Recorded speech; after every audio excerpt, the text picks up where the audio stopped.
अंधेरी रात थी, चारों ओर सन्नाटा था। हवाओं में भी अजीब सी सरसराहट थी, जैसे कोई अनदेखा खतरा धीरे धीरे पास आ रहा हो। आसमान पर काले बादल गरज रहे थे और दूर जंगल से भेड़ियों की दिल दहला देने वाली आवाजें गूंज रही थीं। पूरा माहौल किसी खौफनाक तूफान से पहले की चेतावनी जैसा था। एक जर्जर पुराने घर के अंदर एक औरत तड़प रही थी। उसका दर्द चीख बनकर उस सन्नाटे को चीर रहा था। वो जिंदगी और मौत के बीच झूल रही थी, क्योंकि वो बच्चे को जन्म दे रही थी।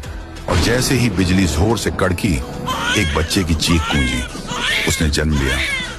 एक खौफनाक रात में इसी वक्त दूसरी तरफ पूरे हिंदुस्तान में खून का खेल चल रहा था।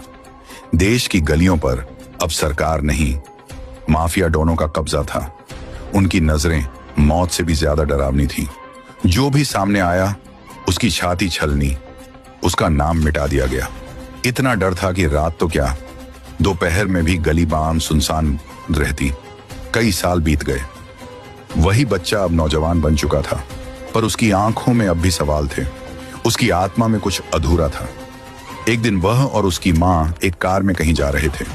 रास्ता वीरान था और आगे था एक पुराना टूटा फूटा ब्रिज। ऐसा ब्रिज जहां कोई जाना नहीं चाहता। अचानक एक धमाका।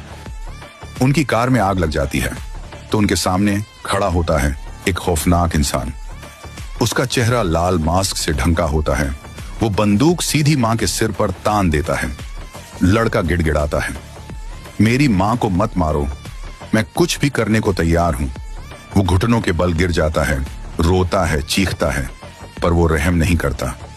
एक गोली और सब कुछ खत्म। मां की चीख हवा में गूंजती है और फिर सन्नाटा।